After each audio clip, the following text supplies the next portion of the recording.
टिकरी और सिंघू में दिल्ली और हरियाणा के बीच की सीमा को पुलिस कर्मियों की भारी तैनाती और कंक्रीट लोहे की कीलों के बहुस्तरीय बैरिकेडिंग के साथ सील कर दिया गया है।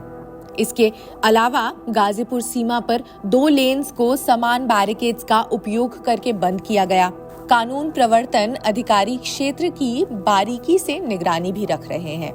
पीटीआई की रिपोर्ट के अनुसार अधिकारियों ने सुरक्षा बनाए रखने के लिए आवश्यक समझे जाने पर बुधवार को गाजीपुर सीमा को संभावित रूप से बंद करने के संकेत तो दिए ही थे।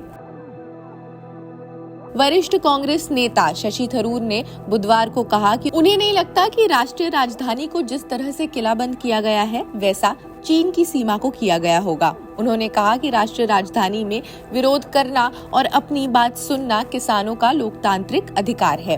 तिरुवनंतपुरम के सांसद सदस्य सभी फसलों के लिए न्यूनतम समर्थन मूल्य यानी कि एमएसपी की कानूनी गारंटी, किसानों के कर्ज की पूर्ण माफी, किसानों के लिए पेंशन और अन्य मांगों को लेकर राष्ट्रीय राजधानी की विभिन्न सीमाओं के पास चल रहे किसान के विरोध प्रदर्शन पर प्रतिक्रिया भी दे रहे हैं।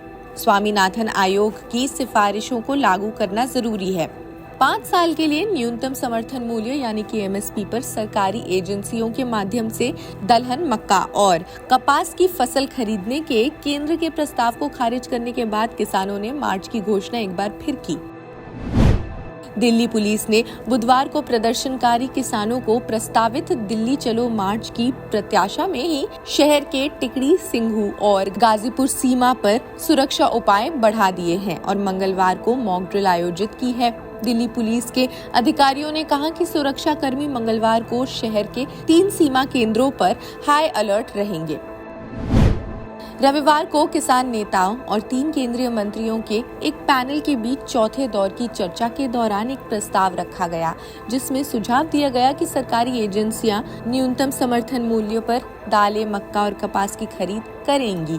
गौरतलब है कि केंद्रीय मंत्रियों की एक टीम के साथ बैठक में अपनी मांगे बेनतीजा रहने के बाद किसान राष्ट्रीय राजधानी की ओर मार्च कर रहे हैं।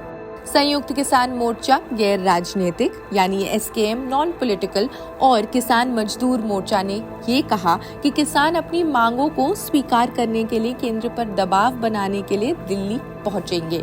इस बीच किसानों ने दिल्ली चलो मार्च से पहले शंभू बॉर्डर पर विरोध स्थल को साफ किया।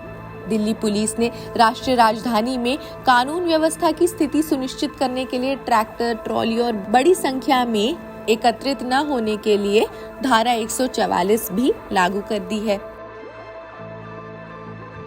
किसान विरोध 2024। पंजाब के पटियाला में एक और किसान की मौत हो जाती है। मृतकों की संख्या इससे 3 हो गई है। मृतक की पहचान पटियाला जिले के 43 वर्षीय नरेंद्र पाल सिंह के रूप में हुई है। पहली मौत शंभू बॉर्डर पर हुई, इसके बाद दूसरी खनौरी बॉर्डर पर। दोनों ही बॉर्डर पंजाब और हरियाणा से सटे हैं। खैर, इस खबर में बस इतना ही। बाकी देश दुनिया की खबरों के लिए जुड़े रहिए जनसत्ता के साथ। शुक्रिया।